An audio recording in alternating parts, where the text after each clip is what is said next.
हरे राम राम राम हरे हरे, हरे कृष्ण कृष्ण कृष्ण हरे हरे, हरे राम राम राम हरे हरे, हरे कृष्ण कृष्ण कृष्ण हरे हरे, हरे राम राम राम हरे हरे, हरे कृष्ण कृष्ण कृष्ण हरे हरे, हरे राम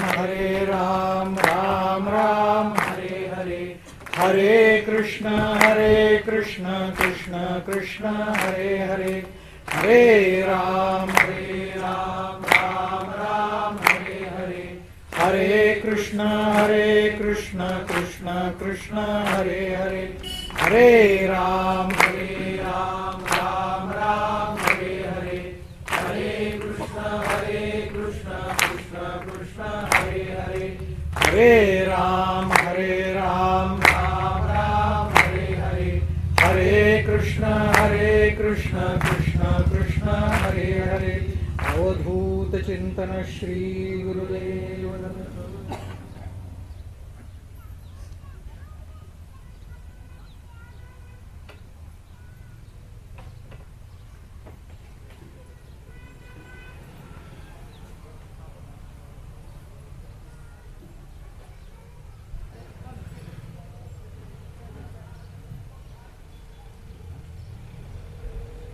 पुंडलीकवरदारि विठ्ठल श्री ज्ञानदेव तुकाराम, पंढरीनाथ महाराज की जय, भगवान गोपाल कृष्ण महाराज की जय, सद्गुरु योगीराज श्री मामा महाराज की जय, सद्गुरु मातु श्री ताई महाराज की जय।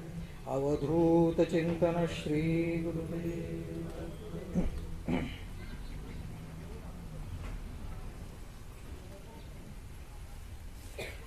येर अवष्टंभू जो आघवा, तो आरूढोनी मदभावा, मजची आतू पांडवा पैठा झाला।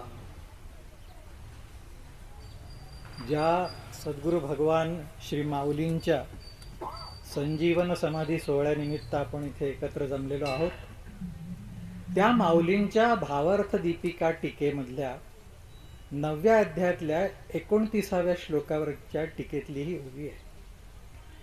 समोहम सर्वभूतेषु या श्लोकावरची टीका चाललेली आहे माऊलींची। माऊली त्यात सांगतात की येर अवष्टंभू जो आघवा, तो आरूढोनी मदभावा, मजची आतू पांडवा पैठा झाला। या ओवीला मामा भक्तीचा परमोत्कर्षाचा सिद्धांत म्हणायचा। हा भक्तीच्या परमोत्कर्षाचा लक्षणाचा भाग माऊलींनी सांगितला। याच्या आधी एक सुंदर ते दृष्टांत देतात आणि त्या दृष्टांतानंतर हा सिद्धांत परमोत्कर्षाचा सांगितलेला आहे। माऊली दृष्टांत असा देतात की आता जायाचे लेणे जैसे लेणे, अंगावरी आहाच वाणे, तैसे देह धरणे उदासतयांचे। ज्यांना भक्तीची येतुली प्राप्ती म्हणजे इतकी प्राप्ती झालेली असते की ज्या भक्तीच्या प्राप्तीने ते भगवद्रूप झालेले असतात, त्यांच्याबद्दल माऊली सांगतात की जसं आपण उसने आणलेले जर दागिने असतील किंवा शेजारणीकडून मागून आणलेले दागिने असतील, तर त्या गृहिणीला ही जाण असते की हे दागिने परत द्यायचे। ती समारंभापुरती अंगावरती दागिने घालते पण आतून उदास असते। त्या दागिन्यांची मालकी आपली नाही हे तिला ठाऊक असतं, हे जाणार आहे। म्हणून त्याला माऊलींनी शब्द प्रयोग सुंदर केलाय, जायाचे लेणे। जाणार, हे दागिने जाणार आहेत, माझे नाही आहेत। हे जायाचं लेणं जसं असतं ना, ते जसं उदासपणे त्याच्याशी गुंतून न राहता धारण केलं जातं, त्याचा अभिमान न बाळगता, तसा त्या भक्तांच्या देहाचा धरण्याचा प्रकार असतो। ते देहाला तितकंच उदासपणे धरून असतात, कारण हा देह गेलेलाच आहे त्यांच्या मते. त्या देहापासून पूर्ण वेगळे झालेले आहेत. आणि ते वेगळे कसे झाले आहेत त्यासाठी आणखी एक बहारीचा दृष्टांत माऊली देतात. ते म्हणतात की परिमळू निघालिया पवना पाठी, मागे ओस फूल राहे देठी, तैसे आयुष्याची या मुठी केवळ देह. अत्यंत सुंदर दृष्टांत. कल्पना करा की एखादं सुंदर सुगंधी फूल आहे,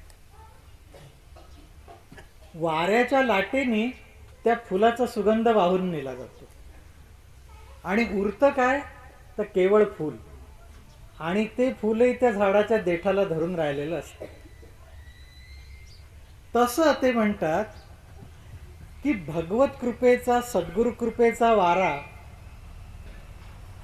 त्या भक्ताच्या त्या देहरूपी फुलाला लागला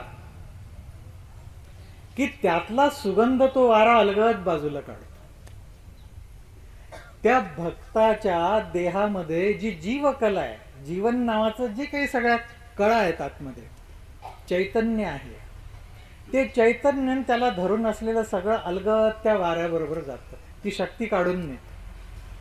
आणि मागे काय उरतं, जसं झाड फुलाला धरून राहतं तसं आयुष्य प्रारब्ध त्याच्या देहाला धरून राहतं. माऊली सांगतात की हा असा प्रकार जो होतो ना, त्या प्रकारामध्ये जे चैतन्य वेगळं काढून नेलं जातं, जे जीवन वेगळं काढून नेलं जातं, त्याला माऊलींनी शब्दप्रयोग पुढच्या ओळीत केला, जो आपण आज सेवेला घेतलेली आहे ओळी, अवष्टंभ. म्हणून सांगतात की येर अवष्टंभू जो आघवा, तो आरूढोनी मदभावा, मजची आतू पांडवा पैठा झाला. ते म्हणतात तोच अवष्टंभ आहे. ते जे जीवकळा आहे, ती जी जीवचैतन्य आहे, ते सगळं माझ्या भावावर आरूढ होतं आणि माझ्याच आत ते स्थिर होतं. देह राहिला वेगळा आणि सगळी जीवकळा भगवंतांमध्ये एकरूप झाली. कोणीही वेगळी केली तर त्या भगवत कृपेनी, जसं वाऱ्याने सुगंध वेगळा काढला तसं भगवत कृपेने त्याच्या शरीरातली ती जीवकळा अलगद वेगळी काढली. इथे आपल्याला एक लक्षात घ्यायला पाहिजे की शरीर आणि ते चैतन्य याच्यामध्ये एक आहे, ते शरीर आणि चैतन्याला धरून ठेवणार. ते जे काही धरून ठेवणार आहे त्याला म्हणतात प्रकृती. तीच अष्टधा प्रकृती सांगितली. सुंदर दृष्टांत माऊलींनी दिलाय. समजा आपण एखाद्या परातीमध्ये पाणी ठेवलं, त्या परातीमध्ये सूर्याचा प्रकाश पडला, तर नुसता प्रकाश नाही, त्याचं सूर्याचं प्रतिबिंब त्या परातीत दिसतं. आता हे प्रतिबिंब परातीमध्ये दिसतं कशामुळे, तर त्या परातीत पाणी आहे म्हणून. परात वेगळी आहे, सूर्य वेगळा आहे, पण त्या पाण्यामुळे परातीत सूर्य असल्याचा भास होतो. तसं देहरूपी परातीमध्ये अविद्यारूपी पाणी आहे आणि त्यात परब्रह्माचं प्रतिबिंब पडलंय, त्याला जीव म्हटलं जातं. आता पहा, या चैतन्याला आणि परातीला धरून ठेवणारं काय मध्ये, तर ती अविद्या आहे, तीच प्रकृती आहे. ती धरून ठेवते म्हणून जीवाचा आभास आहे.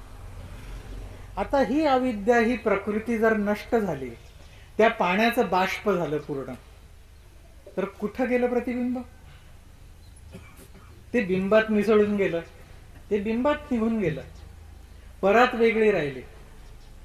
भक्तांचा देह असा असतो, केवळ परात आहे शिल्लक आणि बिंब प्रतिबिंब एक झालेलं आहे. त्यांची जीवकळा मिसळून गेलेली आहे भगवंतांमध्ये.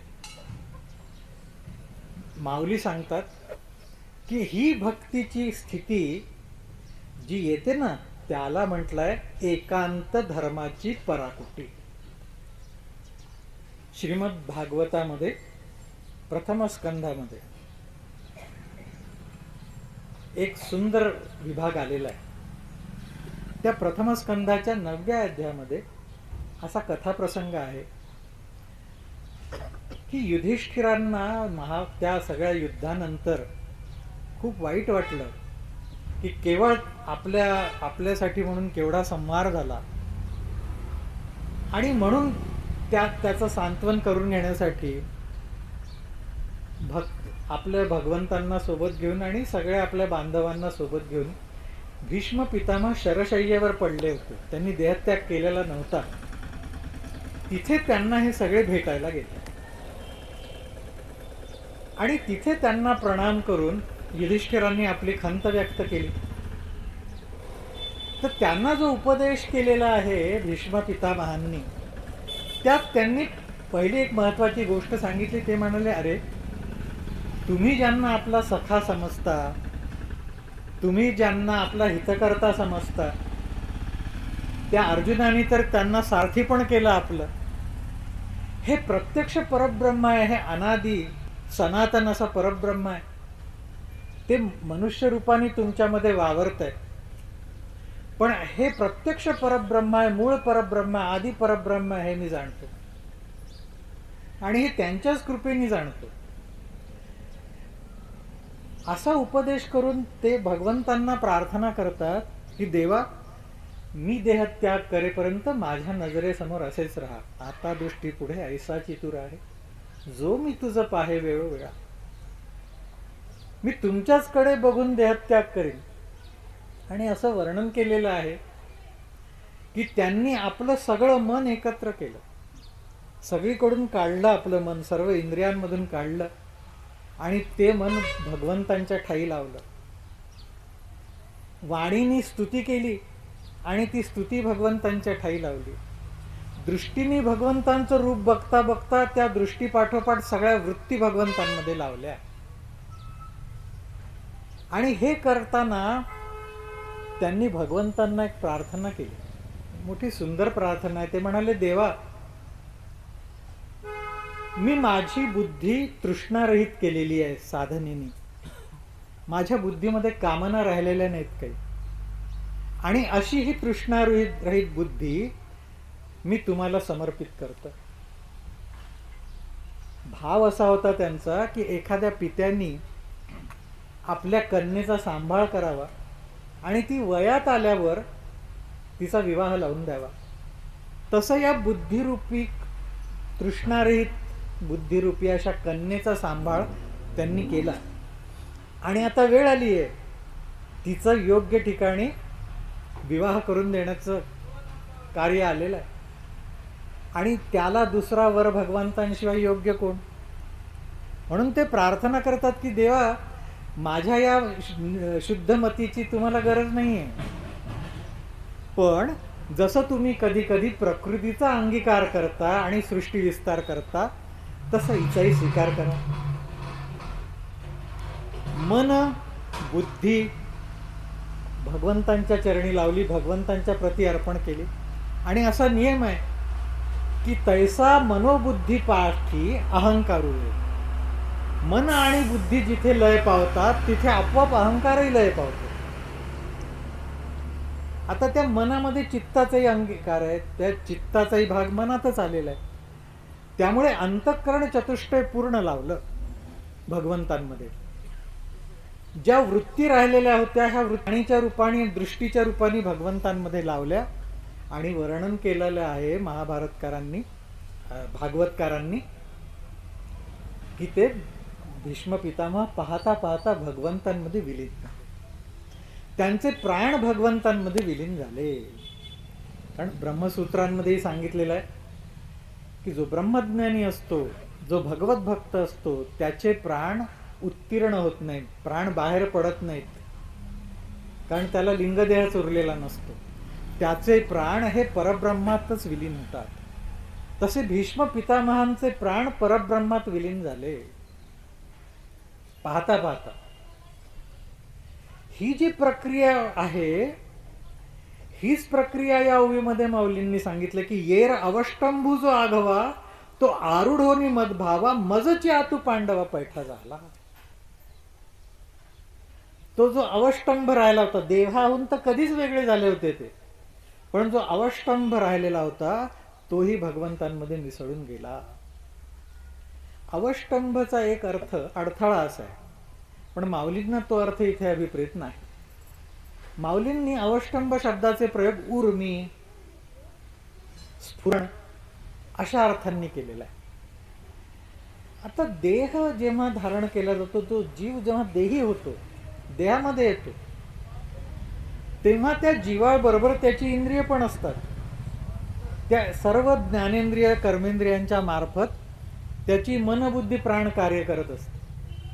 ज्ञानेंद्रियांच्या मार्फत त्याचीच बुद्धी जाणून घेत असते प्राणाच्या साह्याने.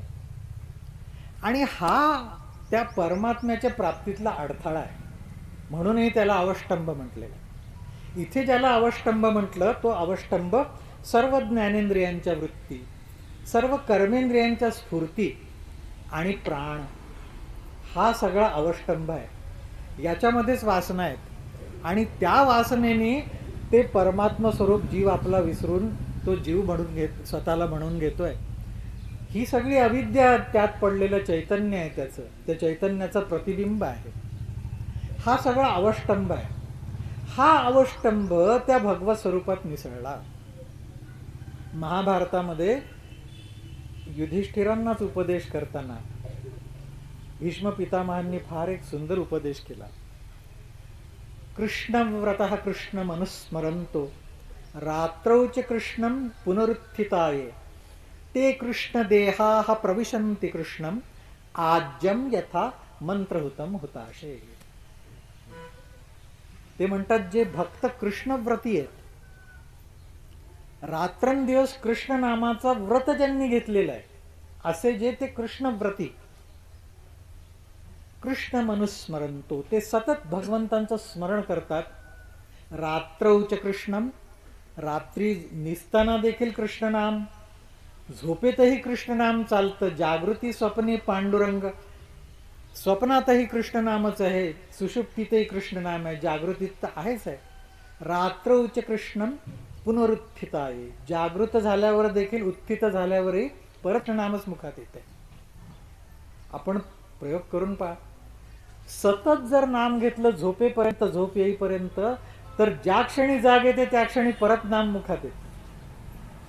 रात्रौ च कृष्णम पुनरुत्थिताय, त्यांची स्थिती कशी होते? ते कृष्ण देहाः प्रविशन्ति कृष्णम, ते कृष्णरूप होऊन कृष्णरूपामध्ये प्रवेश करतात. कसे करतात त्याला दृष्टांत दिला, इथल्याच सारखा.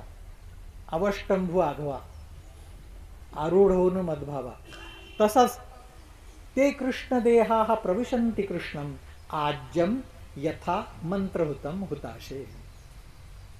यज्ञामध्ये आज्य म्हणजे तुपाची आहुती देताना मंत्र म्हणून आहुती दिली जाते. ज्या देवतेला द्यायची आहे ती, समजा भगवान श्रीकृष्णांना आहुती द्यायची आहे, तर आहुती देताना म्हटलं जातं कृष्णाय स्वाहा इदन्न मम, हे माझं नाही, हे भगवान कृष्णांना अर्पण असो. अशा मंत्रांनी दिलेली आहुती तुपाची, ही तो अग्नी भगवंतांपर्यंत पोचवतो. ज्या देवासाठी ती दिलेली आहे आहुती, ज्या देवतेसाठी, तिच्यापर्यंत तो अग्नी ती आहुती पोचवतो. म्हणजे ते आज्य, ते तूप भगवंतांपर्यंत जातं. म्हणूनच त्या अग्नीला म्हटलं हव्य वाहन. जो हवी देतो तो हवी त्या देवतेपर्यंत पोचवणारं ते वाहन आहे.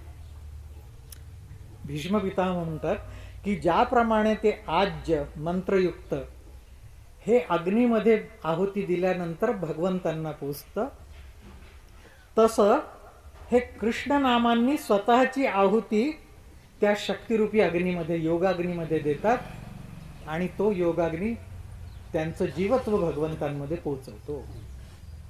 ते भगवद्रूप होतात. तेच इथं सांगितलं की येर अवष्टंभूचो आघवा, तो आरूढोनी मदभावा, मजची आतू पांडवा पैठा झाला. महाभारताच्या शांती पर्वामध्ये अध्याय 346 ते 348 यामध्ये नारद नारायणांचा संवाद आलेला. त्यात नारायणांनी सांगितलं, भगवंतांनी नारदांना सांगितलं की मी 3 धर्म कल्याणासाठी सांगितलेले आहेत, भगवत प्राप्तीसाठी, माझ्या प्राप्तीसाठी.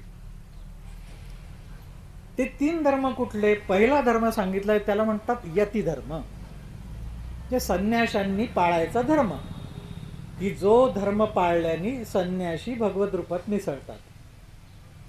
दुसरा धर्म सांगितला तो गृहस्थांसाठी, वानप्रस्थांसाठी आणि ब्रह्मचार्यांसाठी. त्याला सांगितलंय मर्यादित कर्मयोग. तो काय सांगितला?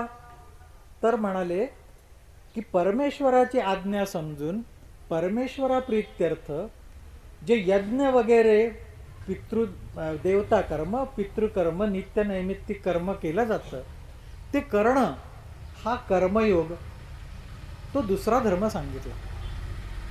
आणि तिसरा सांगितला तो आहे एकांत धर्म.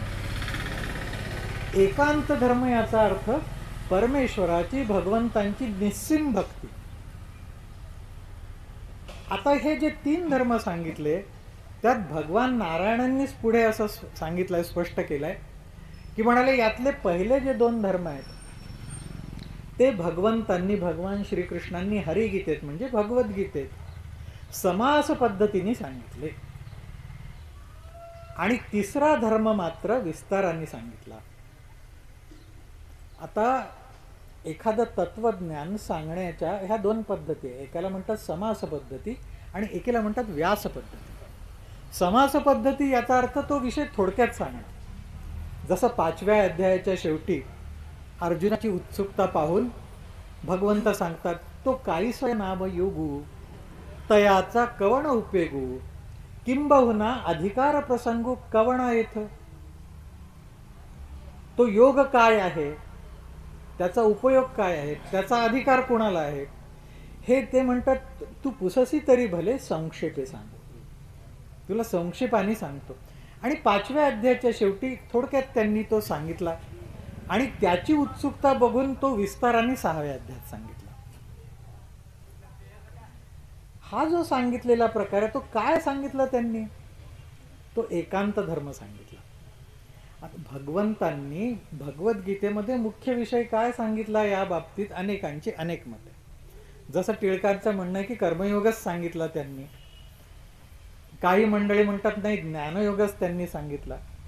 पण इथे प्रत्यक्ष नारायणांनी सांगितलं की पहिले हे जे 2 आहेत योग, यतिधर्म तो आहे ज्ञानयोग, आणि दुसरा कर्मयोग सांगितला, मर्यादित कर्मयोग, तर कर्मयोग. हे दोन्ही त्यांनी समास पद्धतीने सांगितले, संक्षेपात. ते विस्ताराने सांगितलेले नाहीत. कारण तिसरा जो एकांत धर्म आहे, भक्ती मार्ग आहे, त्यात या दोन्हींचा समावेश होतो. त्यामुळे हे वेगळे सांगायची गरज नाही. तो भक्ती मार्गच विस्ताराने सांगितला त्यांनी. म्हणून तुम्ही बघाल तर 4थ्या अध्यायात थोडा भाग आणि 5व्या अध्यायात संन्यास धर्म सांगितला. 2रा, 3रा, 4था अध्याय मिळून थोडा कर्मयोग सांगितला. मग पुढे तो विषय त्यांनी फारसा विस्ताराने सांगितला नाही, वेळोवेळी थोडं थोडं आवश्यक तेवढं सांगितलं. पण जो एकांत धर्म आहे, भक्ती मार्ग आहे, तो मात्र विस्ताराने सांगितला. आता तो कुठून सांगितला? 6व्या अध्यायापासून. कारण तो षष्ठा माझी प्रकट, आसना लागोनी स्पष्ट. हा जो भक्ती मार्ग आहे, जो भक्तियोग आहे, त्यालाच माऊली पंथराज म्हणतात. तोच महायोग आहे, तोच कृपायोग आहे, तोच प्रेमयोग आहे, तीच प्रेममुद्रा आहे. माऊलींनी सांगितलेला हा भक्तियोग, महायोग आणि कृपायोग हा इतर हे ज्याला महायोग म्हणतात त्याहून जरा भिन्न आहे. कारण महायोगाची जी दीक्षा आपण सर्वसाधारण म्हणतो, आपल्याकडे लोकनाथ तीर्थ महाराजांकडून ती परंपरा आलेली आहे, पण ती दीक्षा भिन्न आहे. आणि आमच्याकडे जो दत्त संप्रदायातून स्वामी महाराजांकडून, माऊलीकडून आलेला परंपरेचा भाग आहे, त्यातली प्रेममुद्रेची दीक्षा भिन्न आहे. ती का भिन्न आहे हा भाग आणखी वेगळा आहे. तो आता जो कार्तिकाचा अंक येईल त्या अंकातल्या अंगाते अंगवरीवरचं 4थ्या प्रवचनात तो भाग स्पष्ट झालेला आहे. त्यामुळे इथं सांगत नाही. माऊली जो कृपायोग सांगतात तो कृपायोग वेगळा आहे, त्याला भक्तियोग म्हटलाय. आमच्या संप्रदायाचा तो मार्ग आहे, त्याला त्यांनी पंथराज म्हटलेला आहे. आता हा जो पंथराज आहे त्याचं वैशिष्ट्य असं आहे की हा मुळात भक्ती मार्ग, भक्तियोग आहे. माऊलींनी शेवटी स्पष्ट केलं 18व्या अध्यायामध्ये की मग तिही ते शांभव अद्वयानंद वैभव संपादिले सप्रभव श्री गैनीनाथा. हे शांभव आहे, हे अद्वयानंद वैभव आहे. ही भक्ती परंपरा भगवान शिवांपासून आलेली आहे आणि ती अशी विलक्षण आहे की ती परंपरा, ती भक्ती ही स्वतः भगवंतांची प्रेमशक्ती आहे. ती ज्याच्या अंतःकरणात त्यांच्या कृपेने प्रविष्ट होते त्याच्या अंतःकरणात ती सगळं काही आणते. आधी विवेक निर्माण करते, मग वैराग्य, वैराग्यानंतर ज्ञान, ते ज्ञान स्थिर झालं की ती आपलं प्रेमरूप भक्तिरूप प्रकट करते आणि त्याला प्रेममय भगवन्मय करून सोडते. तो जो उत्कर्ष, परम उत्कर्ष आहे भगवन्मय होण्याचा, तोच या ओवीमध्ये माऊली सांगतायत. म्हणजे या भक्तियोगाची, माऊलींनी जो भक्त इथे सांगितलेला आहे त्याच्या भक्तियोगाची सुरुवात ही 6व्या अध्यायापासून झाली. तो भक्तियोग प्राप्त कसा होतो, कुठल्या पद्धतीने होतो, हे 6व्या अध्यायात सांगितलं. त्याचा प्रत्यक्ष प्रकाश शरीरात कसा होतो हे 6व्या अध्यायात सांगितलं. त्याला अभ्यास योग म्हटलं. हा प्रकाश झाल्यानंतर त्याला प्रत्यक्षात काय प्राप्त होतं हे 9व्या अध्यायात सांगितलं. आणि ते प्राप्त झाल्यानंतर असा जो भक्त असतो, जो त्यांना प्रिय आहे, त्याची लक्षणं काय ती 12व्या अध्यायात सांगितली. आणि ज्ञानेश्वरीमध्ये ठिकठिकाणी याच भक्तियोगाचं, याच कृपायोगाचं, याच महायोगाचं विवरण माऊलींनी प्रसंगोप्रसंगी केलं. म्हणून ही माऊलींची ओवी, त्या ओवीला मामा म्हणतात, हा भक्तिशास्त्राचा परमोत्कर्ष आहे. ही परमोत्कर्षाची ओवी आहे. आपल्या आड भगवंतांच्या मध्ये आणि आपल्यामध्ये काय येतं तर आपल्या वासना, ज्या आपल्या अंतःकरणावर आहे. आणि ह्या वासना प्राणवाह नाड्यांमध्ये बसलेल्या आहेत जाऊन प्राणशरीरामध्ये. ते प्राणशरीर लिंग शरीर आहे, त्यालाच लिंग शरीर म्हणतात. त्यात वासनायुक्त झालं ते प्राणशरीर की त्याला लिंग शरीर म्हणतात. त्या वासना हा अडथळा आहे. जसं आरशावर आपण चिखल थापला तर आपलं प्रतिबिंब आरशात दिसत नाही, पण तो चिखल जर धुवून काढला तर आपलं स्पष्ट प्रतिबिंब आरशात पडतं. तसं बुद्धीचा मळकटा धुतला तरी गुरु दाविलिया वाटा, येऊनी विवेक तीर्थ तटा. बुद्धीचा मळकटा धुतला जेणे, असा बुद्धीचा मळकटा जर धुवून काढला तर त्याच बुद्धीमध्ये, त्याच अंतःकरणामध्ये परमात्म्याचं स्पष्ट दर्शन होतं. याला म्हणतात साक्षात्कार, आत्मसाक्षात्कार. माऊली म्हणतात, माझे जे भक्त आहेत, म्हणजे जे या मार्गाने गेले, ज्यांना प्रेममुद्रा लाभली, भगवत कृपा लाभली महात्म्यांच्या द्वारे, ते महात्मे कसे आहेत तर दुर्लभ आहेत. अशा महात्म्यांचा संघ दुर्लभ आहे. महत् संघ असतो दुर्लभ हो, पण प्राप्त झाला तर अमोघ आहे, अमोघ असतो. पण हा मार्ग अशाच महात्म्यांच्या कृपेने मिळतो. त्या कृपेला वेगळं स्थान नाही, त्या कृपेला वेगळं बिराड नाही, म्हणून नाथ महाराज सांगतात ती कृपा अशा महात्म्यांच्या हृदयातच राहते. ये हृदयीचे ते हृदय घातली, असं ती शिष्याच्या हृदयात प्रविष्ट होते. असे महात्मे दुर्लभ आहेत. म्हणून ते म्हणतात की हे जे महात्म्य आहे त्या महात्म्यांच्याच कृपेने त्या भक्तीची प्राप्ती होते. मुख्यतस्तु महत्कृपये, मुख्यतः या महात्म्यांच्या कृपेने. भगवत कृपालेशाद्वा, अपवाद आहे त्याला एक, की भगवंतांनी जर कधी करुणा कृपा केली तर त्याला ते प्राप्त होऊ शकतं, पण हा अपवाद आहे. क्वचित कधीतरी प्रत्यक्ष भगवंत कृपा करतात, जशी ध्रुवावर केली. पण एरवी सगळ्यांसाठी ते भगवंत सद्गुरु रूपाने परंपरेने आलेले असतात, तेच कृपा करतात. आणि असे महात्मे दुर्लभ सांगितले आहेत. महत्संगस्तु दुर्लभ हो. पण तो महत्संग जर प्राप्त झाला तर तो भक्तियोग आतमध्ये प्रकाश होतो. भागवताच्या, श्रीमद भागवताच्या 2ऱ्या स्कंधामध्ये शुकदेव सांगतात की सकाम असो निष्काम असो भक्तीच केली पाहिजे. भक्ती भावनेने, आराधनेनेच भगवान प्रसन्न करून घेतले पाहिजे. कारण भगवंतांना प्रसन्न करून घेण्याचा दुसरा मार्ग नाही. सगुण भगवंतांच्या ध्यानाने, सगुण भगवंतांच्या कृपेने भक्ताला जी प्राप्ती होते, प्रत्यक्ष इथे माऊली सांगतात की समग्र प्राप्ती होते. आणि मी तयांच्या हृदयी समग्र असे. भगवंतांचा सगुण आणि निर्गुण साक्षात्कार दोन्ही याच मार्गाने होतात. आणि म्हणून भगवंतांची समग्र प्राप्ती याच मार्गाने होते.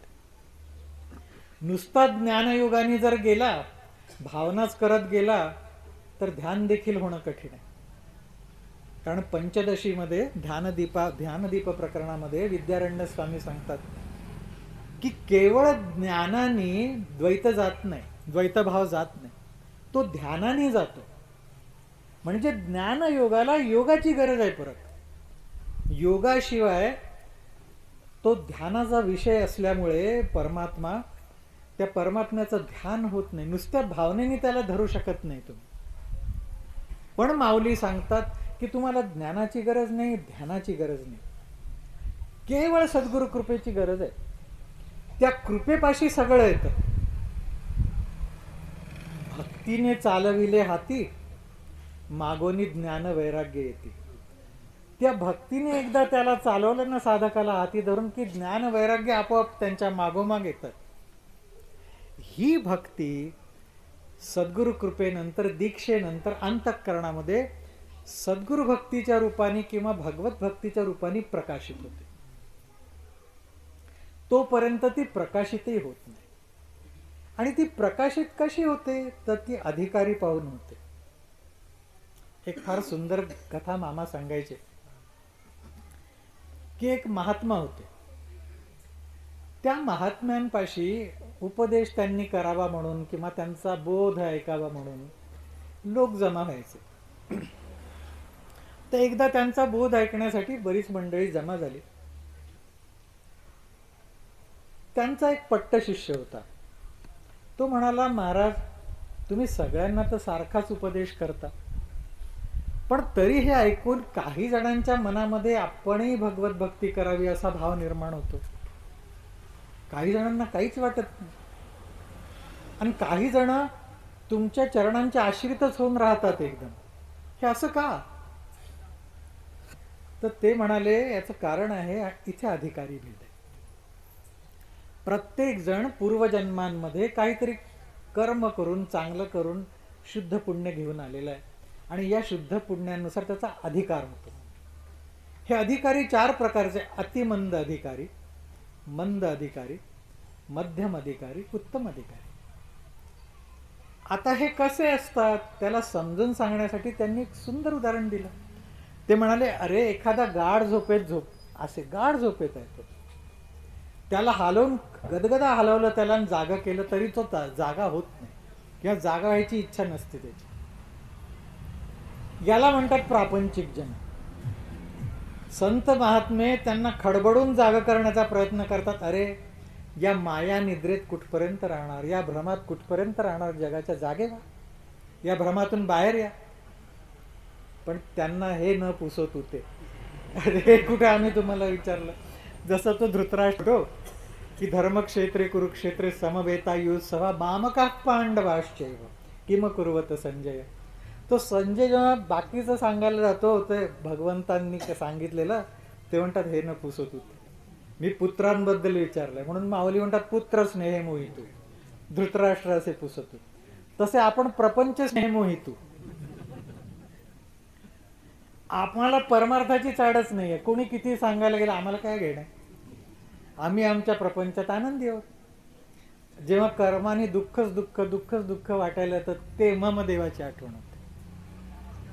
तर हा पहिला प्रकार, याला म्हणतात प्रापंचिक. त्याच्यापेक्षा पुढची एक पायरी आहे. जे काहींना हलवलं तर जागे होतात, पण जसं अलार्म लावून अलार्म बंद करून परत आळसाने झोपतात, तसं ते जागे होतात. पाहतात कोण हा तुच्छ जीव मला जागा करणार. परत ते आपल्या निद्रा सुखामध्ये मग्न होतात. यांना म्हटलंय परमार्थामध्ये करंटे जीव. आणि हेच आहेत अतिमंद अधिकारी, मंद अधिकारी. आता यातला आणखी एक पुढचा प्रकार आहे. काही जण हलवल्यावर जागे होतात आणि परत पुढे न झोपता उठून बसतात. यांना म्हटलंय मध्यम अधिकारी जीव. हे कुठेतरी परमार्थाच्या कामाचे आहेत.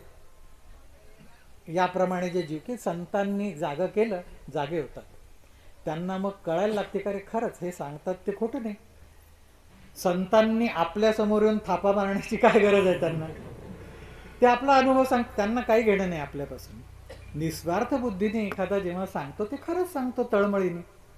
त्याला काही मिळवायचं नाही, त्यातून तुमचं कल्याणच आहे त्यात.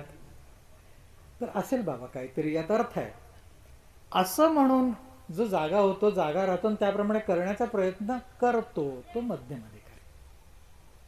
आणखी एक प्रकार आहे की जे मुळात जागे, त्यांची झोप उडालेली असते, जागेच आहेत अर्धवट, केवळ निमित्ताची वाट पाहत आहे हाक मारण्याची. कोणीतरी हाक मारलं की लागलीच उठून बसतात, ते उत्तम अधिकारी आहेत. पूर्वजन्माच्या सुकृताने ते अर्धवट जागेच आहेत झालेले. त्यांची मुळात वृत्ती आहेच परमार्थाकडे, फक्त निमित्त आहे सद्गुरु कृपेचं की त्यांचं साधन जोमाने सुरू होतं. असे 4 प्रकार त्या महात्म्यांनी सांगितले आपल्या त्या शिष्याला. तसे आपल्यातही आहेत. म्हणून जरी सद्गुरूंची कृपा सारखी असली, जसं मेघ उदार वृष्टीने सगळीकडे सारखा बरसतो एका ठिकाणी, पण तरी त्याचं पाणी मिरचीत गेलं की तिखट होतं, उसात गेलं की गोड होतं. दोष त्याच्या पाण्याचा नाही, त्या बीजाचा आहे. तसं संस्कारानुसार ती कृपा प्रकट होते. मूळ संस्कार जसे असतील तसं. आणि हे संस्कार आम्हीच घट्ट धरून ठेवलेले आहेत ना, ते सोडायला आम्ही तयार नाही. मामा त्याला दृष्टांत द्यायची की ओला नारळ पहा, ते खोबरं करवंटीला घट्ट चिकटलेलं असतं. तसं आम्ही आमच्या वासनांनी, आमच्या संस्कारांनी त्या कवटीला, करवंटीला म्हणजे देहाला घट्ट चिकटून. पण साधना करता करता करता तो जो ओलावा आहे वासनांचा, ती भगवती उडवून लावते, ती योगाने. आणि आतमध्ये तो कोरडा ठक्क गोटा होतो आणि तो आतल्या आत नारळातून सुटतो, वाजवला की गुडगुड गुडगुड वाजतो, कारण मोकळा झालाय आतल्या आत. तर तसं साधनेने जे आतल्या आत मोकळे झाले त्यांच्याबद्दल इथे माऊली सांगतायत की येर अवष्टंभू जो आघवा, तो आरूढोनी मदभावा, मजची आतू पांडवा पैठा झाला. हा अवष्टंभू देखील 2 प्रकारचा. मुद्दाम माऊलींची खुबी पहा सांगण्याची. एक प्रकार त्यांनी सांगितला की जो आरूढोनी मदभावा, त्या अवष्टंभातला एक भाग जो आहे तो माझ्या भावनेवर आरूढ झाला, म्हणजे भगवत भावनेवर आरूढ झाला. तो कुठला? तर तो त्या जीवाची भावना, त्या जीवाचं अंतःकरण, त्याचं चित्त, त्याचं मन, त्याची बुद्धी, ह्या सगळ्या वृत्ती भगवत भावावर आरूढ झाल्या. हा एक भाव झाला त्याचा. आणि भगवत भावावर आरूढ झाल्याबरोबर त्या भगवत रूपच झाल्या. याला एक उदाहरण सांगतो की कोकणामध्ये किंवा अनेक ठिकाणी कौल नावाचा प्रकार, देवाला कौल लावायचा. म्हणजे काय? तर आपलं मागणं जे आहे ते गाराणं देवांसमोर सांगून देवाला फूल व्हायचं. ते फूल कुठल्या बाजूला पडतं याच्यावर देवांनी काय कौल दिला हे ठरवलं जातं. उजव्या बाजूला पडला तुमच्या तर अनुकूल कौल आहे, डाव्या बाजूला प्रतिकूल. पडलंच नाही तर ते बहून पाळतात. याच्यावर त्यांना काही कॉमेंट्स करायचे नाहीत, असा त्याचा अर्थ. हा कौलाचा प्रकार. आता पहा, फूल हे वेगळं आहे की नाही देवांहून, देव मूर्ती वेगळी आहे. पण ते फूल जेव्हा देवांना व्हायला गेलं तेव्हा ते देवांचं अंग झालं आणि त्यांनी देवांचा निरोप दिला कौल म्हणून. तसं तुमचे जे भाव आहेत ते जोपर्यंत तुमचे समजतात तोपर्यंत ते वेगळे आहेत. ते भगवत भावावर आरूढ झाले की ते भगवंतांचे होतात. आणि ते भगवंतांचे झाल्यानंतर तेच भाव जेव्हा परत येतात तुमच्याकडे तेव्हा भगवंतांचा निरोप घेऊन येतात. म्हणून तुकाराम महाराज सांगतात की मन हे मोगरा, अर्पुनी ईश्वरा, पुनरपी संसारा येणे नाही. मन हे सेवंती, अर्पुनी भगवंती, पुनरपी संस्कृती येणे नाही. एक एक भाव भगवंतांना जसा अर्पण होतो खरोखर, तसं परत संसारात येणं थांबतं त्या भावांचं. ते भाव संसारात येतच नाहीत परत, ते भगवंतांना धरून राहतात, भगवत रूपच होतात. जसं संत मजेनी सांगतात अगदी की शेण जमिनीवर पडलं तर माती घेऊनच उठतं. तसे तुमचे भाव जर जमिनीवर पडले तर ते माती घेऊनच उठतात. ते जर भगवत रूपात पडले तर भगवंतांचे स्वरूप कण घेऊन उठतात, भगवत रूपच होतात. आणि हे कशाने होतं? ही प्रक्रिया साधनेने होते. त्याच्यासाठी साधना केली पाहिजे. आणि नुसती साधन नाही, एकनिष्ठ भावाने साधन. असा शास्त्रांचा सिद्धांत आहे की जिथे तुमची एकनिष्ठा असेल त्याप्रमाणे देवता प्रसन्न होऊन तुम्हाला फळ देतात. देवतांच्या प्रती एकनिष्ठ राहिला तर त्या देवता फळ देतात, आणि भगवंतांच्या प्रती एकनिष्ठ राहिले तर भगवंत प्रत्यक्ष फळ देतात. सद्गुरूंच्या प्रती एकनिष्ठ राहिले प्रत्यक्ष सद्गुरू फळ देतात. सद्गुरू आणि भगवंत हे प्रेमाचं फळ देतात, भक्तीचं फळ देतात, आणि त्याला आपल्यासारखा करून सोडतात. अंतर्बाह्य देवता त्यांनी मागितल्याप्रमाणे त्याला ऐहिक देतात. देवतांजवळ परमार्थ मागायला गेला तर त्या सद्गुरूंपाशी नेऊन सोडतात. त्या म्हणतात ते आमचं काम नाही, योग्य मार्गाला लाग. सद्गुरूंपाशी नेऊन सोडतात आणि सद्गुरू त्याला पुढे नेतात. आता पहा, ही एकनिष्ठा महत्वाची म्हणून सगळ्या परमार्थ साधनेमध्ये सांगितलेली आहे. ती निष्ठा जशी असेल तशी फळ. जसं नाथ महाराज सांगतात की गुरु परमात्मा परेशु ऐसा जायाचा दृढ विश्वास हो, देवतयाचा अंकिला. ते भगवत रूप सद्गुरू त्याचे अंकित होतात, कारण एकनिष्ठ. श्रीमद भागवताच्या नवम स्कंधामध्ये वंश सांगितलेत राजांचे. तर त्यामध्ये एक जामघ राजाची कथा आलेली आहे. जामघ राजा हा रंतीदेव, जो रंतीदेव म्हणून सांगितलं, ज्यांनी सगळ्यांचे दुःख मीच अनुभवावं म्हणून वर मागितला होता, त्या रंतीदेवांच्या वंशात पुढे झालेला तो राजा जामघ. याच्या पत्नीचं नाव होतं शैब्या. अनेक वर्ष झाली लग्न होऊन, पण त्याला संतती नव्हती. पण पत्नीबद्दल कुठेतरी मनात आदरही होता त्याला, आणि पत्नीची भीती होती बायकोची, पण ती त्याला धरून ठेवायची. बरोबर, त्या काही बायकांपाशी उपजत कळा असतात, तसं तिच्याजवळ ती पूर्ण कळा होती. तो जामघ राजा पूर्ण तिच्या आज्ञेत होता. त्यामुळे तिच्या आदरापोटी म्हणा, भीतीपोटी म्हणा, त्याने दुसरं लग्न केलं नाही. पण मधून मधून त्याच्या मनात ते उफाळून यायचं की नाही, आपण दुसरं लग्न केलं पाहिजे, संतती झाली पाहिजे. एकदा हा जामघ राजा कुठेतरी युद्धासाठी गेला. त्या ज्या राजाचा त्यांनी पराजय केला त्याची जी कन्या होती राजकर, तिचं नाव भोज्या. त्या भोज्येवर त्याचं मन जडलं आणि तिला तो रथात बसून घेऊन आला.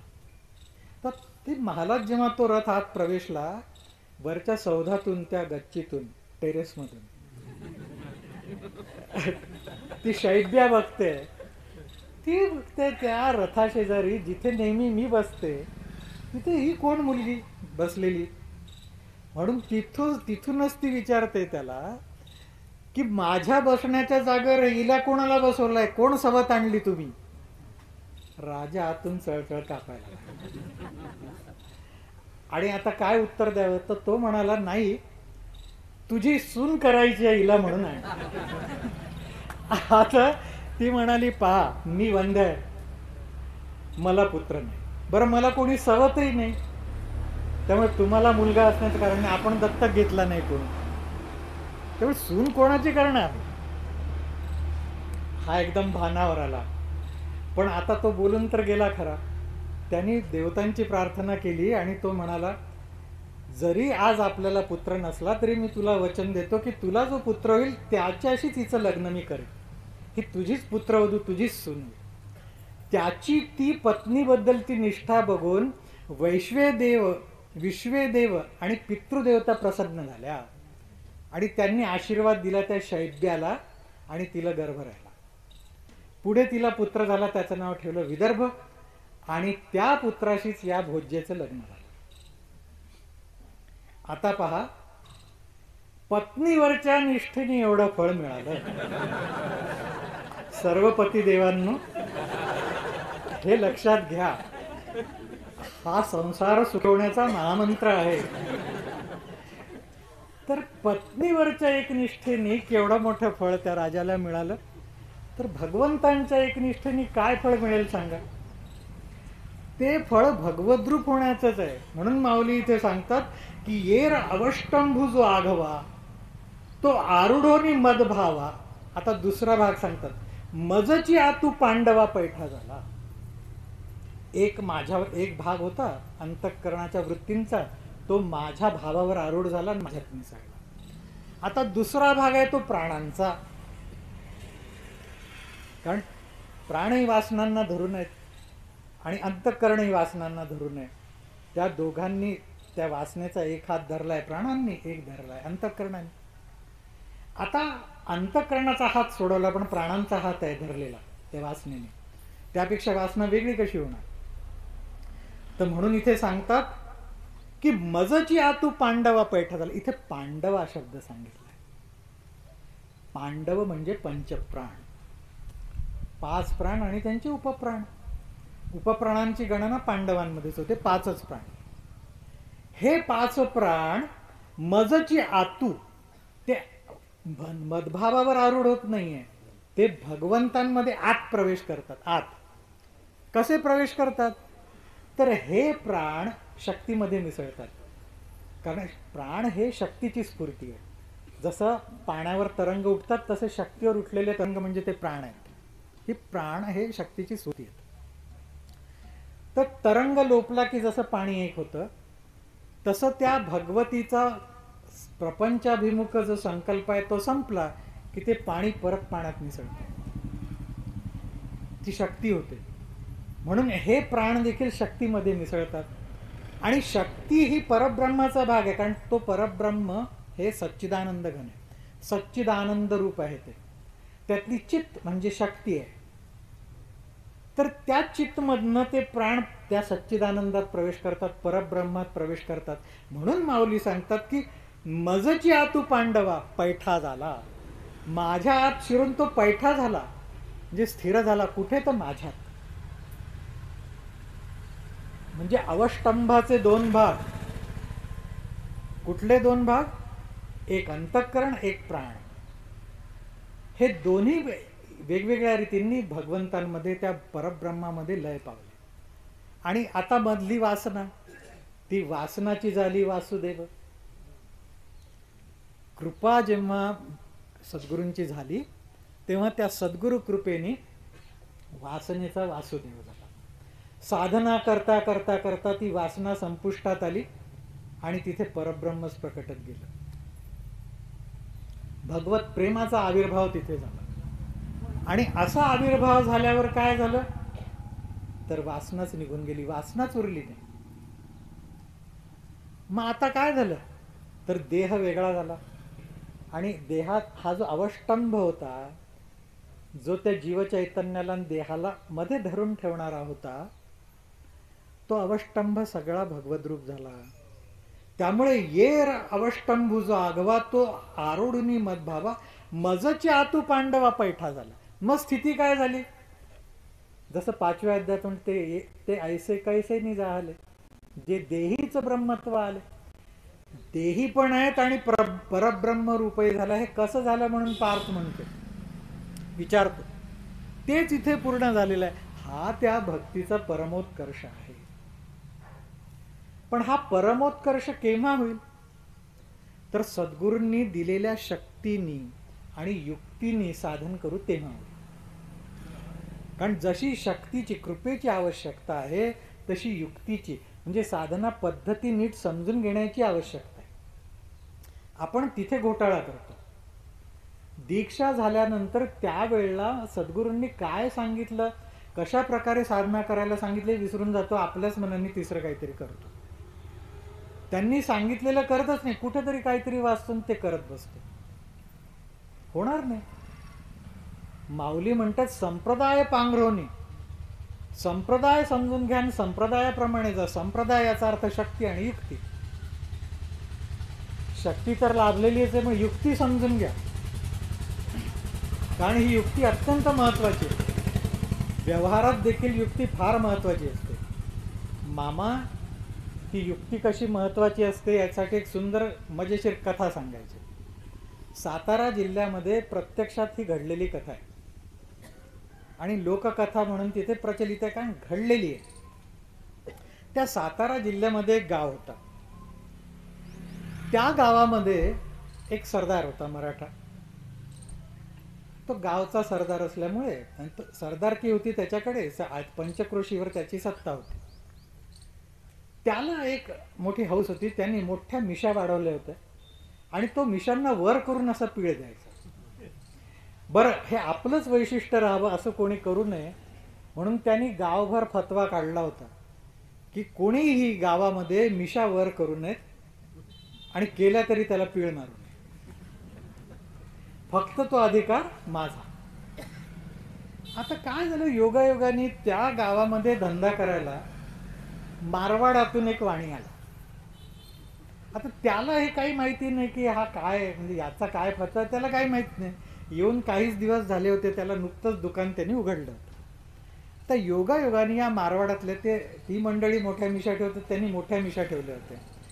आता हा सरदार रोज आपलं, त्याला काही उद्योगधंदा नव्हता, भरपूर पैसे मिळायचे त्याला, शेतीवाडी भरपूर होती, नोकर चाकर होते, सगळं आटोपले की ओटीवर येऊन बसायचा आणि येणाऱ्या जाणाऱ्यांना बघत बसायचा. खेड्यातले रिकामचोट लोक असतात, त्यांचा तेवढाच धंदा असतो, येणारे जाणारे त्यांच्या चौकशा करणं, त्यांची बातमी काढणं, एवढाच धंदा. हा तिथे ओटीवर बसून सगळं बघत राहायचा. नेमका हा वाणी मारवाडी तिथून गेला आणि जाता जाता त्यांनी मिशांना पीळ मारला. हा संतापला. त्यांनी आपले गडी पाहून त्याला धरून आणला, गडी पाठवून. त्याला म्हणाला, तुला माहित नाही का, मी इथे नियम लावलेला आहे की असलं कोणी करायचं नाही. तो म्हणाला, अरे माणू माफ करो, मी नवीनच आहे म्हणाला, मला क्षमा करा, खिम्मा करो, मला काही माहिती नाही. तो म्हणाला, मी असं आता काही करणार नाही. तो म्हणाला, हे बघ तू आता केलाय, आता थांब म्हणाला इथे. तो आत गेला घरात, त्यांनी 2 तलवारी आणल्या, एक याच्या हातात दिली. त्याला म्हणाला, तू मर मी जिंकतो किंवा मी मरतो तू जिंक, आता आपलं युद्धच इथे, कारण तू माझी आज्ञा मोडलीस. हा मारवाडी होता. तो म्हणाला, आता पहा मी नुकताच आलोय महाराजा इथे या गावामध्ये, मी जर असाच मरून गेलो तर माझी बायका पोरं उपाशी मरतील, पर युद्धामध्ये मरणार नक्की आहे. मी सरदार, मी साधा मारवाडी, मला हे असलं काही जमत नाही. तर म्हणाले, मी असं करतो, माझ्या पश्चात बायका मुलांची काही कटकट राहू नये, मला चिंता राहू नये म्हणून मी घरी जातो, आधी त्यांची मुंडकी उडवतो मग इथे येतो, मग आपण लढू. तुम्ही असंच करा म्हणाला, कारण न जाणो कदाचित माझ्या हातून तुम्ही गेलात तर तुमच्या बायका पोरांचं काय. हा सरदार होता, मेंदू 2 भागात विभागला होता, सरकून खाली आला होता. तर म्हणून हा म्हणला, बरोबर आहे तू म्हणतो ते. हा आत गेला, मारवाडी घरी आला. हा आत गेला सरदार, त्यांनी बायका पोरांना सटासट मुंडकी उडवली त्यांची, ओटीवर येऊन यांची वाट बघत बसला. थोड्या वेळाने मारवाडी आला, बघतो तर काय मिशा सफाचट, मिशाच काढून टाकलेल्या आहेत त्या मारवाड्यांनी. हा म्हणाला, हे काय केलं तू? तो म्हणाला, मी घरी गेलो, प्रसंग सगळा बायको मुलांना सांगितला, त्यांनी मला खूप समजवलं की तुम्ही चूक केली, तुम्ही त्यांची माफी मागा, महाराज सांगतात तेच योग्य आहे. आणि मलाही ते पटलं, कारण सगळ्या ज्या गोष्टी महत्त्वाच्या करायच्या असतात, सन्मानाच्या, प्रतिष्ठेच्या, त्या मालकांनी करायच्या असतात, नोकरांचं काय काम. तर म्हणाले, मला ते पटलं, त्यामुळे मी तिथेच प्रतिज्ञा केली की इथून पुढे मिशाच वाढवणार नाही आणि सफाचटच करून टाकले. अरे हा म्हणाला, अरे शहाण्या, तुझ्यासाठी म्हणाला मी बायका पोरं मारली आणि तू म्हणाला मिशा सफाचट करून परत आलास इथे, बायका मुलं जिवंत तुझी, हे कसं काय केलं तू? तो म्हणाला, आम्ही मारवाडी आहोत, आम्ही वाणी आहोत, कुठलाही व्यवहार करताना पहिला हिशोब आम्ही नफा तोट्याचा करतो. याला म्हणतात युक्ती. तर जसं युक्तीने त्यांनी स्वतःचे प्राण वाचवला, त्याची मात केली त्याच्यावर, त्याचंही नुकसान करून ठेवलं, तसं जर युक्तीने तुम्ही गेला तर तुमचंही साधन परिपूर्ण होतं आणि ते लवकरही होतं. म्हणून जै युक्ती योगाचे अंग पावे, माऊली म्हणतात की युक्ती आणि योग एकत्र आलं पाहिजे. ते जर एकत्र आलं तर साधन लवकर मुक्कामाला जातं. तुम्हाला लवकर प्राप्ती होते. आता यात जे काही युक्त्या सांगितल्या आहेत त्या युक्त्यांचा मूळ उद्देश एक आहे की तुम्ही ज्ञानेंद्रियांपासून तुमच्या वेगळं व्हावं. याचं कारण शास्त्रांनी असं सांगितलेलं आहे, तुम्हाला तुमची ज्ञानेंद्रिय जे जे काही जाणवून देतात, ज्ञानेंद्रिय याचा अर्थ सृष्टीचं ज्ञान करून घेणं. जसं डोळे पाहतात, नाक वास घेतो, कान ऐकतात, त्वचा स्पर्श कळतो त्वचेला, ही ज्ञानेंद्रिय जसं ज्ञान करून घेतात, हे ज्ञान काही शुद्ध आहे का? नाही. जे बुद्धिवादी आहोत तुम्ही आम्ही, आम्हाला असं वाटतं की वा हेच ज्ञान खरं, म्हणजे मी डोळ्यांनी पाहिलं ते खरं, मी कानांनी ऐकलं ते खरं, असं नाही. शास्त्र म्हणतं की अरे हे ज्ञान अपूर्ण आहे, कारण हे भ्रमाचं ज्ञान आहे. जगरूपी भ्रमामध्ये झालेला ज्ञानेंद्रिय रूपी ज्ञानाचा भ्रम आहे हा. त्या भ्रमावर कुठे विश्वास ठेवता? कारण ही प्रत्येक ज्ञानेंद्रिय हे कमीत कमी 10 प्रकारांनी अडचणीत येतं. त्याचं ज्ञान 10 प्रकारांनी अवगुंठित होतं, स्तब्ध होतं, झाकलं जातं. आता आपण उदाहरणार्थ आपण डोळ्याचंच कार्य घेऊ. डोळ्याचं कार्य आहे पाहणं. पण अगदी दूरची वस्तू पाहतोय, डोळ्यांना दिसते का ती? अगदी खूप दूर डोंगर एखाद्याने दुर्बिणीतून पाहून ते बघ तिथं डोंगरावर झाडावर पक्षी बसलाय. ज्याला दुर्बीण त्याला काय पक्षी दिसणार? डोंगरच दिसत नाही त्याला. पक्षी कुठला पाहणार? जशी अगदी दूरची वस्तू दिसत नाही तशी अगदी जवळची वस्तू दिसत नाही. एखाद्याला सांगितलं तुझ्या डोळ्याची पुतळी पहा, त्याला दिसेल का ती? नाही. काही उपयोग नाही त्या ज्ञानेंद्रियाचा. ज्ञानेंद्रिय कुंठित झालं. एखाद्याला जर सांगितलं की तू अतिप्रकाशामध्ये, आता सूर्य उगवलेला आहे, ऐन माध्यान्हाला तारे बघ, त्याला दिसतील का ते तारे? आणि त्या अतिप्रकाशामुळे त्याची दृष्टी झाकोळली, दिसत नाही आहे त्याला. तसंच अति अंधार आहे, घनदाट अंधार आहे, त्याला सांगितलं बघ तुझा पावणा समोरून येतोय. पावणा काय, त्याला स्वतःला स्वतःचे पाय दिसत नाहीत. पावणा कुठला दिसतोय? अति सूक्ष्म दिसत नाही. एखाद्याला सांगितलं किती अणू आपल्या भोवती फिरतात बघ जरा, काय अणू दिसतात त्याला? त्याला सांगितलं तुझ्या शरीरात हजारो बॅक्टेरिया आहेत. अरे काय दिसतं त्याला? असे जर बॅक्टेरिया दिसत असते तर देहाच्या मुहातच कोणी पडलं नसतं. ते दिसत नाही. बरं, एखादा आपल्या विचारात मग्न असला तर समोरून गेलेला कळत नाही त्याला कोणी. तिथेही त्या दृष्टीला त्याची जाणीव लोप पावते. एखादा आंधळाच असेल, प्रश्नच मिटला, त्याला काही दिसत नाही. आणखी भ्रांतीने सुद्धा काही दिसत नाही. अंधारामध्ये दोरी पडलेली आहे, तुम्हाला साप दिसतो त्याच्यावर, भ्रांतीने दोरी दिसत नाही. म्हणजे एकाच डोळ्याचं पाहणं किती प्रकारांनी धोक्यात आलं का? मग डोळ्याचं पाहणं खरं समजायचं का? आम्ही जे पाहतो ते खरं आहेच कशावरून? नाही खरं. म्हणजे आम्ही संशय कोणावर घ्यायला पाहिजे? आमच्या ज्ञानेंद्रियांमार्फत होणाऱ्या जाणीवांवर संशय घ्यायला पाहिजे. आणि म्हणून परमार्थामध्ये या ज्ञानेंद्रियांच्या जाणीवांना काही महत्व नाही, अंतरेंद्रियांना महत्व. बहिःकरणांना महत्व नाही, अंतःकरणाला महत्व. आणि ते देखील अंतःकरण ते फक्त परमात्म्याची जाणीव होण्यापुरतं आहे. पण परमात्म्यात मिसळल्याशिवाय परमात्मा अनुभवता येत नाही, हेही जाणून आता मी. म्हणजे ना बहिःकरण ना अंतःकरण त्या साक्षात्काराच्या वेळेला काहीच उरत नाही तिथे. एका दृष्टीची ही गोष्ट झाली. मग शब्दांचं तर काय घेऊन बसलात तुम्ही? शब्दांत काहीच नाही. 2 संत महात्मे एकत्र भेटले, त्यांच्या भेटीमध्ये शिष्य बघतायत की आले एकमेकांच्या समोर आणि काही नाही, एकमेकांचा हात हातात घेऊन आनंदाने स्तब्ध बसले. अश्रू वाहत आहेत, गैवरून येत आहे, आनंदाने डोलतायत, पण एक शब्द बोलत नाहीत. शब्दे विण संवादू, दुजे विण अनुवादू. याचं कारण आहे की जेव्हा अज्ञानी अज्ञानाला भेटतो तेव्हा नुसतेच शब्द शब्द, अर्थ काहीच नाही. नुसतीच बडबड करतात दोघं आपापली, कोणी कोणाचं ऐकत नाही, कोण कोणाचं समजत नाही. हे 2 अज्ञानी. अज्ञानाला ज्ञानी भेटतो तेव्हा ज्ञानी जे सांगतो ते अज्ञानी समजून घेतो. तिथे शब्दांना अर्थ येतो. जेव्हा ज्ञानाला ज्ञानी भेटतो तेव्हा बोलायचं काही शिल्लक नसतं, त्यामुळे मौन हाच संवाद असतो. मौन हाची संवाद. आणि जेव्हा दोन भक्त एकत्र भेटतात तेव्हा भगवत प्रेमाशिवाय दुसरं काही बोलत नाही, केवळ हरिनाम संकीर्तन, दुसरं काहीच नाही. जेव्हा मौन आणि हरिनाम संकीर्तन होतं तेव्हा शब्दांचा अडसर निघून जातो. शब्दांची जी तुम्ही काठी आधाराला घेतलेली असते ती निघून जाते, पांगुळगडा निघतो शब्दाचा. मग तो शब्दविणा तो खरा संवाद होतो, आत्मसंवाद त्याला म्हणतात. नाही तर शब्दांना काही अर्थ नाही. शब्द तुम्हाला भुलवू शकतात.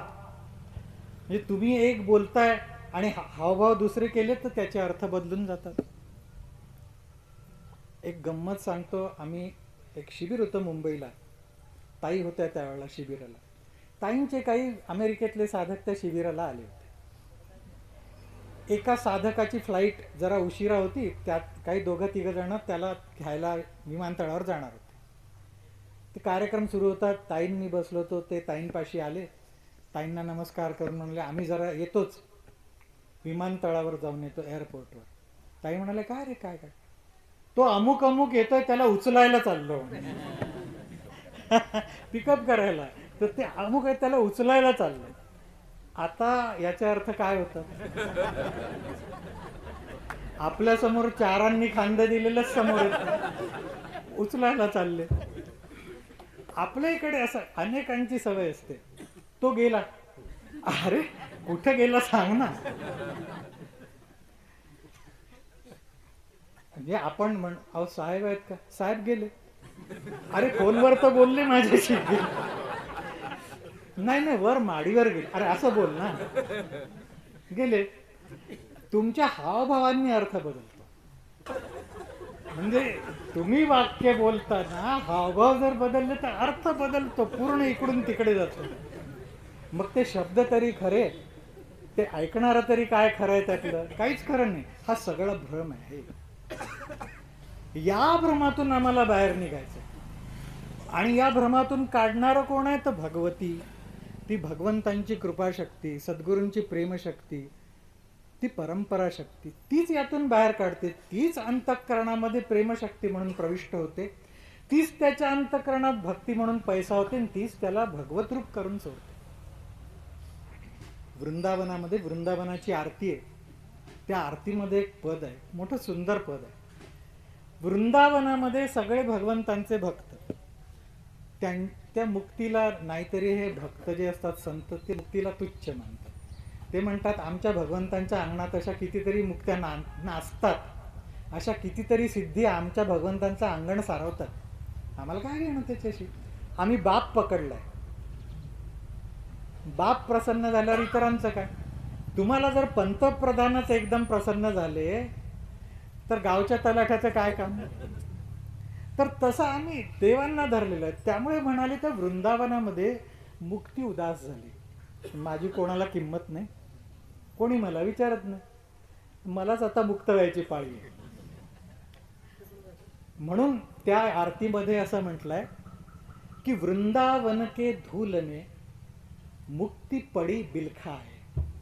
त्या वृंदावनाच्या धुळीमध्ये ही मुक्ती लोळते आहे केविलवाणी होऊन आणि आक्रोश करते. वृंदावन के धूल में मुक्ती पडी बिलखा आहे. आणि ती देवांना कळवळून आर्जवानी पुकारते, हाक मारते की मुक्ती कहे गोविंद सु मेरी मुक्ती बताय. ती भगवंतांना म्हणते की देव आता मलाच मुक्त करा, मी कशी मुक्त होईन ते सांगा. भगवंत म्हणाले कि पड़ी रहे यह गैल में साधु संत चल जाए. याच गल्लीत पडून राहा, इथेच साधू संत इथूनच येरझाऱ्या करतात, माझ्या मंदिराच्या गल्लीतच पडून राहा. पड़ी रहे यह गैल में साधु संत चल जाए. आणि काय होईल म्हणाले की उड उड रज, त्यांच्या चालण्याने इथली धूळ उडेल. उड उड रज मस्तक लगे, उड उड रज मस्तक लगे सहज मुक्ती होई जाए. त्यांच्या चरणांची धूळ उडेल, तुझ्या मस्तकावर चढेल आणि तूही मुक्त होशील. ही भक्ती जी मुक्तीलाही मुक्ती देणारी आहे, तिची प्राप्ती जर सद्गुरु कृपेने झाली तर आणखी कशाची प्राप्ती करून घ्यायची आम्हाला? तिच्यातच सगळं आलं. तर म्हणून जयासी जयासी भक्तीची येतुली प्राप्ती, जे कैवल्या ते परवते सर म्हणते. ज्यांना भक्तीची इतकी प्राप्ती झाली की मोक्षाला बाजूला हो म्हणतात, ते असे भक्त, त्यांचं लक्षण या ओवीत माऊली सांगतात की त्यांची स्थिती अशी असते की येर अवष्टंभू जो आगवा, तो आरुढोनी मदभावा, मजची आतू पांडवा पैठा झाला. त्यांचं सगळं सर्वस्व माझ्यामध्ये आलं. म्हणून असं सांगितलंय की तू मन हे मीचे करी, माझी या भजनी प्रेम धरी, सर्वत्र नमस्कारी मज एकाते.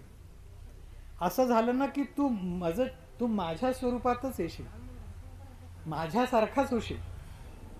जसं गंगेमध्ये ओहळ मिळतात, ओढे मिळतात, छोट्या नद्या मिळतात, पण गंगेत मिळाल्यावर ती गंगाच होती. तो वेगळा ओढा राहत नाही, नाला राहत नाही, ते गंगाजलच झालं, ते तसंच पवित्र होतं. तसं तुमचे सगळे जीवभाव, सगळा अवष्टंभ जेव्हा भगवत स्वरूपात मिसळतो, तो भगवत रूपच होतो. म्हणजे ते भगवंतांच्या मध्ये मिसळलेले भक्त हे देहातच असून भगवत रूप आहे. त्यांचा देह असून नसल्यासारखा. कारण जेव्हा आतलं सगळं भगवत रूप झालेलं आहे, तेव्हा त्या आतल्या आश्रयाने बाहेरचंही भगवत रूप आहे झालेलं. कारण सर्व सिद्धांत सार संग्रहामध्ये असं स्पष्ट सांगितलेलं आहे. सर्व वेदांत सिद्धांत सार संग्रह 640वा श्लोक त्यात आहे. त्यात असं म्हटलेलं आहे की जेव्हा आपला चित्त भोगामध्ये एकाग्रतेने लागतं, म्हणजे कुठलाही विषयांचा भोग आपल्याला घ्यायचा आहे, आपलं चित्त तिथं एकाग्र होतं त्या भोगामध्ये. आणि जिथे चित्त एकाग्र होतं तिथं सत्वभावाचा उत्कर्ष होतो, आपोआप आतून सत्व उमळून येतं. आणि जिथे सत्वाचा उत्कर्ष होतो तिथे चित्त सात्विक होतं. आणि सात्विक चित्तामध्ये आतल्या परब्रह्माचा प्रतिबिंबाचा भाग येतो. परब्रह्माची सावली त्या सात्विक चित्तात पडते, त्यामुळे परब्रह्माचे गुण त्या चित्तामध्ये येतात. परब्रह्माचे गुण काय? तर सुख, शांती, आनंद. ते सुखरूप आहे, ते शांतीरूप आहे, ते आनंदरूप आहे. त्यामुळे भोगामध्ये जेव्हा चित्त तदाकार होतं तेव्हा त्यावेळेला सत्वोत्कर्ष होतो आणि चित्त सात्विक होतं आणि परब्रह्माचं प्रतिबिंब चित्तात पडतं. आपल्याला वाटतं की हा आनंद विषयाचा आहे, हे सुख विषयापासून मिळालं, ही शांती विषयांपासून मिळाली, पण ते खोटं आहे. ती परब्रह्माचे. तुमचं चित्त तेवढ्या पुरतं एकाग्र झाल्यामुळे तसं झालेलं. जसं खूप चांगला पदार्थ केलेला आहे आणि त्याचा आस्वाद घेताना आपण जीवभावाने एकाग्र होतो त्याच्याशी, वाह काय जिलबी आहे. सत्वाचा उत्कर्ष अंतःकरणात होतो आणि त्या क्षणी आनंद प्रकट होतो, आतून सुख प्रकट होते. पण भानगड अशी आहे की तिथून परत जीवभावावर येतो. जिलबी सोडून जर चुकून मिठाला हात लागला तर गेला आनंद, सत्व गेलं ना कारण आपलं. तर तसं हा जो देह आहे ना, तो देह देखील आतल्या सगळ्यात तो अवष्टंभ भगवत रूप झाल्यामुळे देह देखील भगवत रूप होतो. देहीचं ब्रह्मत्व, देह देखील भगवत रूप होतो. त्यामुळे अशा महात्म्यांचा देह आपल्याला देह म्हणून जरी दिसला तरी ते महात्मे देहमय नसतात, ते मनुष्य रूप नसतात, ते भगवन्मय असतात. ते त्यांचा देह नसतोच, ते भगवत प्रकाश झालेले असतात, ते चिन्मय झालेले असतात. प्रभू रामचंद्रांनी वसिष्ठ महामुनींना विचारलं की मग भगवत रूप, तुम्ही भगवत रूप झालेला आहात, तुम्ही मला कसे काय दिसता वसिष्ठ म्हणून? वसिष्ठ महामुनींनी उत्तर दिले, याचं कारण तुझ्या चित्ताचे संस्कार. अशा महात्म्यांना ते आपल्याला मनुष्य रूपाने दिसतात कारण आपल्या चित्ताचे संस्कार तसे.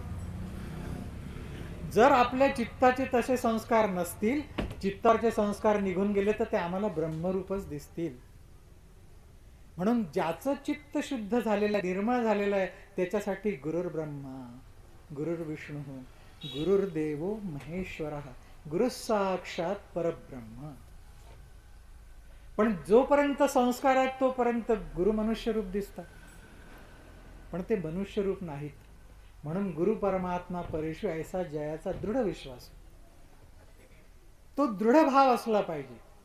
साधक जर दृढ भावानी दृढ विश्वासानी अशी साधना करत गेला तर या संप्रदायाचं अभिवचन आहे की तो भगवत रूप होईल. कोण तुम्हाला एवढी खात्री देत आहे? कारण जगामध्ये जे काय आहे ना सगळा चायनीज माल आहे. खात्री नाही, चालताय तोपर्यंत चाललाय, घरी नेल्यावर गॅरंटी नाही. इथं वाजवून पहा काय ते. एकदा आपल्या साठे काका, आमची रामेश्वरला यात्रा गेली होती, भक्ती यात्रा. साठे काका म्हणाले इथं स्मगल्ड माल स्वस्त मिळतो, म्हणून त्यांनी मला एक रेडिओ घ्यायला लावला, ऑल इंडिया रेडिओ. तो मी माझ्या भाच्याला दिला आल्यानंतर. तो वाजतच नव्हता. तो तिथे दुकानात वाजला, मी काही पाहिला नाही, त्याला दिला, तो कधी वाजलाच नाही. एक दिवशी तो रेडिओ घेऊन तो त्याच्या घरच्या टाक्यापाशी उभा होता, पाण्यात पडला. पाण्यात पडल्याबरोबर वाजायला लागला. तर असला आपला चायनीज माल आहे सगळा. कशाची काही खात्री नाही. खात्री फक्त ती परंपरा देऊ शकते, ते सद्गुरू देऊ शकतात, ते भगवंत देऊ शकतात. त्यांनी अभिवचन दिलंय की नियमित साधन केलं तर याच जन्मात भगवत रूप व्हा, पुढच्या जन्माची वाट पाहायचं कारण नाही. म्हणून आपण ते साधन केलं पाहिजे. ज्या भगवान माऊलींच्या संजीवन सोहळ्याच्या निमित्ताने आपण इथे जमलो, त्यांचा हाच सांगावा आहे. त्यांचा हाच निरोप मामांनी आपल्यापर्यंत पोहोचवला, ताईंनी आपल्यापर्यंत पोहोचवला. पण आम्ही पांघरून घेऊन झोपलेलो आहोत, पांघरून बाजूला करायला तयार नाही. हा दोष त्यांचा नाही, हा आमचा आहे. वास्तविक पाहता हा निरोप आपल्याला ज्या क्षणी मिळाला त्या क्षणी आम्ही झडझडून वाहिला निघ ये भक्तीची वाटेला ग, असं आपण करायला पाहिजे. प्राधान्याने साधनच केलं पाहिजे. साधन प्राधान्याने करा, आपोआप त्याच्या मागे प्रपंच प्रारब्धानुसार होतोच आहे, आणि त्यातून भगवंत सांभाळतात. तुमचं काय तिथे कर्तृत्व आहे. म्हणून 4 पुरुषार्थ महत्वाचे नाही, त्याच्या डोक्यावर पाय ठेवून जो 5वा पुरुषार्थ आहे, जी भक्ती आहे, तीच केली पाहिजे झडझडून. सद्गुरूंच्या कृपेने, माऊलींच्या कृपेने आपल्याही सर्वांकडून ते साधन नियमाने व्हावं. त्या भक्तीचा पूर्ण प्रकाश आपल्या अंतःकरणात व्हावा, आणि त्या भगवत स्वरूपाचा समग्र अनुभव आम्हाला याची देही यावा, अशी त्या भगवंतांच्या श्रीचरणी प्रार्थना करतो, सद्गुरूंच्या चरणी प्रार्थना करतो. आणि ही झालेली सेवा त्यांच्या चरणी अर्पण करून इथेच थांबतो. पुंडलिक वरदा हरी विठ्ठल, श्री ज्ञानदेव तुकाराम, पंढरीनाथ महाराज की जय. विठ्ठल विठ्ठल विठ्ठल विठ्ठल विठ्ठल विठ्ठल विठ्ठल विठ्ठल. पुंडलिक वरदा हरी विठ्ठल, श्री ज्ञानदेव तुकाराम,